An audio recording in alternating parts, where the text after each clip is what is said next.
Hey, so my plan for today is I want to talk about why I absolutely love my Boston apartment. I used to live in a basement and now I live in the most sunny, nice place. About to make some breakfast. I also want to show you some things in my apartment that I absolutely love. Yeah, let's make some breakfast. A quick update on the dresser.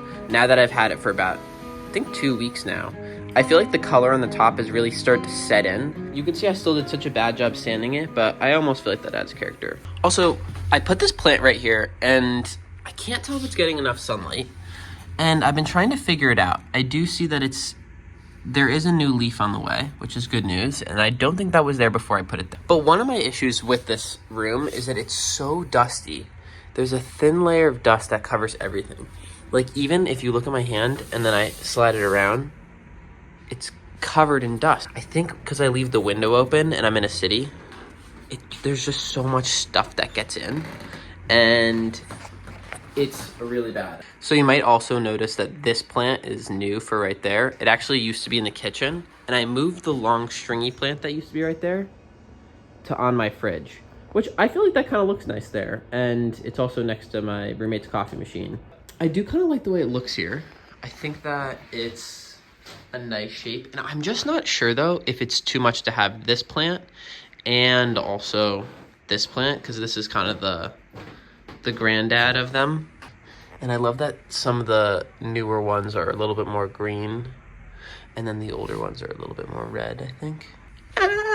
So I have this jar with a bunch of junk on it. I need to clean this out. But I really like this fish tray. I found that at Goodwill, and I just put a bunch of random things in there. So anyway, my grandmother makes me these little hearts, and I like to keep them. So you see I have another one right there, actually. Okay, I feel like this actually has become a home updates video, which is not the end of the world. These jars I love for all different things, and I've started a collection of these jars, and I found some on the side of the street. Let me see if I can get some more here. Yeah, so the issue is I don't have lids for all of them, because I feel like they're good for like bobs and pins and Q-tips and food. So here's some of my pickling, and I just feel like it's the best to keep things in. Oh, also just to show you my other pickling. Pickle, pickle, pickle, pickle. Where'd you go? Where did the pickles go? Our apartment has a jar problem, and I will literally take suggestions from anyone if anyone has advice on how to use jars effectively, because we consume and collect so many jars, but I feel like they don't always go to good use. And oh, here's another use for our jars. Right now we have an avocado plant sprouting. It's sprouted and it looks so nice. Does anyone have any advice on how to take care of this? Because I think my roommate sprouted them before. They never fruit. I guess they never fruit, so. So it is 9:50 right now, and I have class at 11:45. My goal is to make an OM breakfast, any vegetables I can find, and then eggs and random other things, and I put together in a random way. Oh, I also might tell you the story of how I got this dartboard, actually. So basically, we got it from IKEA. My mom sent my dad and I to IKEA with the specific goal of getting a ton of furniture for my apartment. And we went to IKEA and literally only got this dartboard, and she was so pissed. Behind the back. So I do want to kind of keep you guys updated on this plant. This was a clipping from the same person that my roommate got this plant from. The like stems on this are a little thicker, and these are a little thinner. This shoot has grown out so far, basically in the last week. Also gonna put the hot water on. I think I'm also gonna cook everything in this skillet. Time to sauce the ingredients. So here's some tomatoes that are from my garden. I think I'm gonna use one of these peppers. This one's starting to soften a little bit, but I could put part of a potato in there. I also have this eggplant and this squash, which I'm not gonna use, but I also do have this squash I've been working from, so maybe I'll grab some eggs, get some of this. Ooh, I also have mushrooms and shishito peppers. I've been cooking these shishito peppers a lot, and they're delicious. They just kind of blister in this really nice way. I'll probably use half a potato, a few mushrooms in there, some of the squash, and then some of the tomatoes. And I'm holding off on the pepper for now. I'll probably have this with my lunch. I can't find a spatula because we're college kids, and I don't think we own a spatula. So what are we gonna do? Gonna just cut off a section. Cubes will suffice. Enough of that. You're already hot. Just gonna get a handful of these and gonna wash them out, honestly. My refrigerator is so cold, so everything freezes through. Like, look at these mushrooms are completely frozen.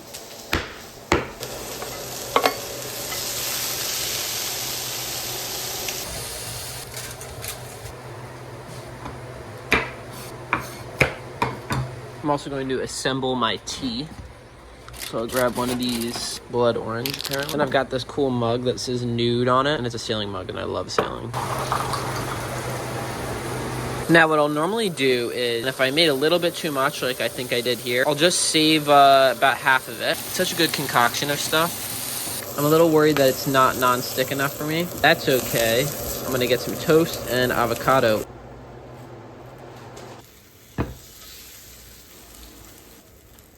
This is my nice little breakfast setup with some beautiful shadows right here and a nice little rainbow. Yay, look how nice that is. And I think these roots are so pretty. Look how pretty these roots are. But anyway, here's my little breakfast. I've got my vegetable concoction with shishito peppers, a golden potato, some mushrooms, some small tomatoes from my garden, and some squash from my garden. Here's my little sample bite. I do like it running, for sure. Another thing I want to do is sharpen the pocket knife that I keep in my backpack. I think it's an Opinel. My goal is basically to take this Opinel knife and sharpen it. And to do that, I have some necessary parts. Some pumpkin spice cake that I'll be eating. I have this whetstone. That's my roommate's whetstone. And then I have some water. Let us sharpen this knife in the water. Look at all those little bubbles coming out. It's kind of a lot of bubbles. Also, I highly recommend this cake. It is so good. I've gotten this knife dirty, hitting my bag so much. Okay, now I set it into its little base. And I think the goal is 15 degrees. Now I think I'm gonna switch the grit. So far it's looking pretty sharp, but who knows?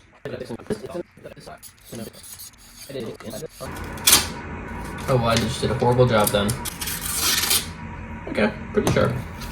Okay, sorry the end of the video there was a little boring. This was my morning, and I have to think about what to make a video next. Honestly, having to come up with something to make a video about and fit it into an extremely busy work schedule, like homework schedule and school schedule right now, has been a challenge, but it's been fun and rewarding. I think it's good to just practice the consistency of making something, even if it's silly and dumb. I like doing random things, and if you enjoyed this, feel free to stick around and check something else out.